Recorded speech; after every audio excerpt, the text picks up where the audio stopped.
샬롬, 반갑습니다.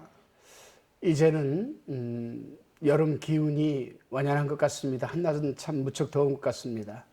조석으로 이 온도차가 심한 때에 감기 걸리지 않도록 조심하시기 바랍니다. 오늘은 시편 138편 1절로 8절의 말씀을 가지고 믿음의 신념이라는 주제로 묵상하고 깨달은 것을 나누어 봅니다. 본 시편 138편은 이스라엘 백성이 바벨론 포로 생활에서 돌아온 뒤에 하나님께 대한 감사와 신념을 기록한 겁니다. 제목에는 다윗이 시라고 되어 있지만 이 시편도 역시 느헤미야 시대에 기록한 것으로 봅니다. 그래서 70인역 성경의 어떤 원고에는 학개와 스가랴의 시라고 되어 있는데 역시 느헤미야 시대에 기록된 것임을 암시합니다. 이제 본문 1절로 3절에 대한 묵상의 나눔입니다. 시인은 하나님이 인자하심과 언약을 성실히 지키시는 하나님의 진실하심에 대한 감사의 마음을 전하고 있습니다. 본문 1절에 보게 되면은 신들 앞에서란 말은 물론 다른 신들이 실제한다는 뜻은 아니고 바벨론 백성들이 섬기는 우상과 또한 시인이 당면하고 있는 바벨론의 세력을 무시할 수 없음을 이렇게 표시한 것이라고 봅니다. 그러나 시인은 세상에서 일어나는 이러한 우상과 그들이 세력에 굽히지 않고 갖은 세력에 휩싸여 있으면서도 하나님을 떠나지 않고 충성을 다하고 있음을 우리는 알 수 있습니다. 그렇습니다, 여러분. 오늘날도 하나님 외에는 그 어떤 신들이 존재하지도 않지만 많은 사람들은 우상이 실제의 신으로 믿고 있으며 그들의 세력은 알게 모르게 하나님의 사람들에게 영향을 미치려고 하고 있습니다.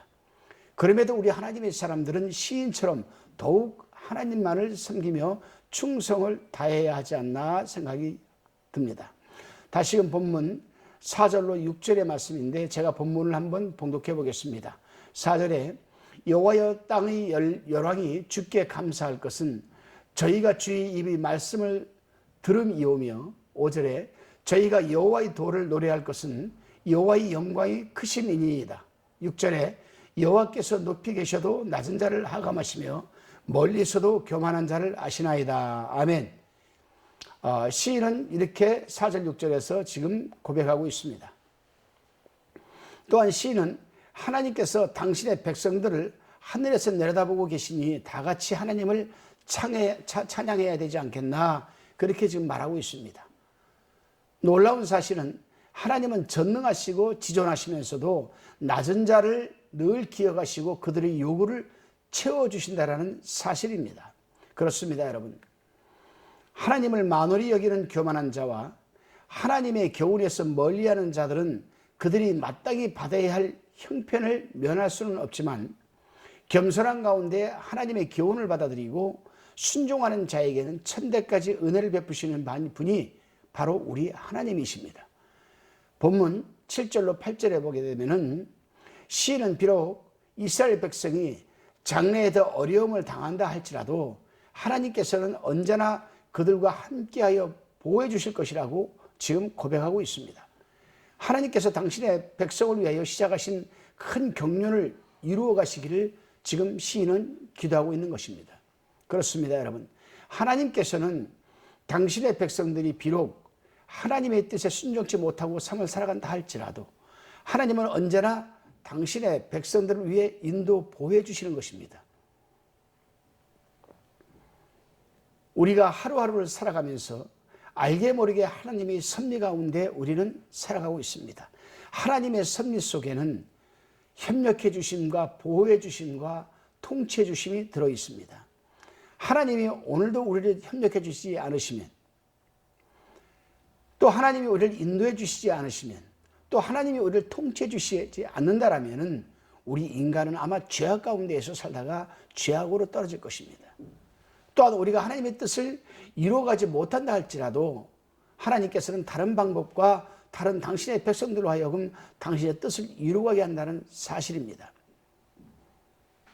사울이 처음에는 하나님의 뜻을 이루어가는 것 하다가 하나님의 뜻을 이루어가지 않았습니다. 불순종했습니다. 그러니 하나님께서는 다윗이라는 제3자를 들어서 하나님의 뜻을 이루어가고 사울의 자리에 다윗을 앉히는 것이 아니겠습니까? 한번 보시겠습니다. 여러분. 우리가 성경을 보게 되면 창세기부터 요한계시록까지가 다 그렇습니다. 하나님께서는 당신의 뜻을 이루어가라고 어느 한 사람을 지명해서 부르십니다.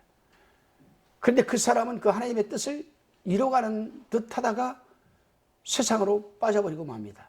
하나님이 몰라서 그 사람을 불러서 세웠겠습니까? 그건 절대로 아니죠. 그 가운데서도 그러한 역사 가운데서도 하나님이 또 해야 될 일이 있기 때문에 그렇게 하시는 겁니다. 결국에는 하나님이 당신의 뜻을 이루어가는 사람을 세워서 당신의 뜻을 이루어간다는 사실입니다. 예를 들어서 하나만 보겠습니다. 예수님께서 우리 구속의 완성을 이루기 위해서 예루살렘에 올라갑니다. 주일날.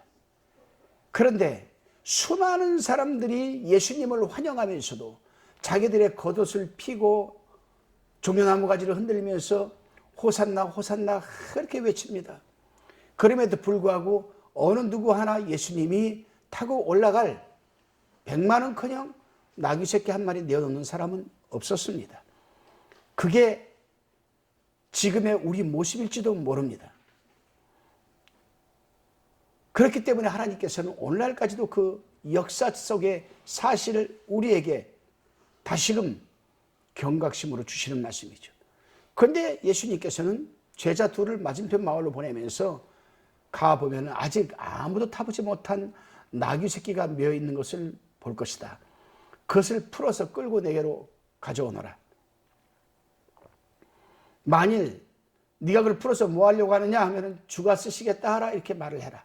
그러면 그들이 돌려보낼 것이다 라고 얘기를 합니다. 돌려보낸다는 것은 원주인은 하나님이라는 것이죠. 예수님.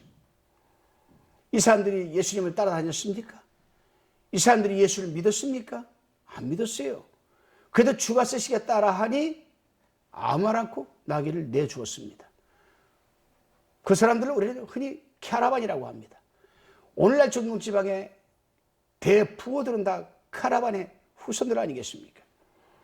하나님께서는 목마른 자에게 냉수 한 컵 내어주는 자에게는 자사선선 그 축복을 갚으시는 분이 우리 하나님이십니다. 여러분들은 여기서 우리가 저나 여러분이나 한번 생각해 볼 부분이 있습니다. 그래요. 우리가 섬기는 교회에서 주의 종이 이런저런 일을 맡길 때 선뜻 아멘으로 우리를 맡아서 일을 합니까? 아니면은 돈이 물질이 들어갈까 봐, 내 시간을 빼앗길까 봐, 힘들까 봐 나는 할 수 없다라고 내려놓습니까? 그렇다고 하나님이 그 일을 못하는 건 아니지 않습니까? 다른 사람을 세워서 하나님은 일을 하게 하시죠. 그러나 언젠가는 분명히 먼저 선의를 받았던, 제의를 받았던 그 사람은 후회할 날이 온다라는 사실입니다. 저는 목회를 하면서 그런 부분을 참 많이 봤습니다. 집사님, 권사님, 내년에 이 직분을 좀 맡아서 수고 좀 해 주십시오. 어떤 분은 아멘 하고 그 직분을 받아서 감당합니다. 어떤 사람은 제가 못할 것 같습니다. 뭐 핑계를 대면서. 그런데 하나님께서 다른 사람을 세워서 일을 하게 하시는데 너무나 일을 잘하고 또한 하나님께서 그 가정에 복을 주신다는 사실입니다. 여러분, 그래요. 우리가 비록 하나님의 뜻을 이루어가지는 못한다 할지라도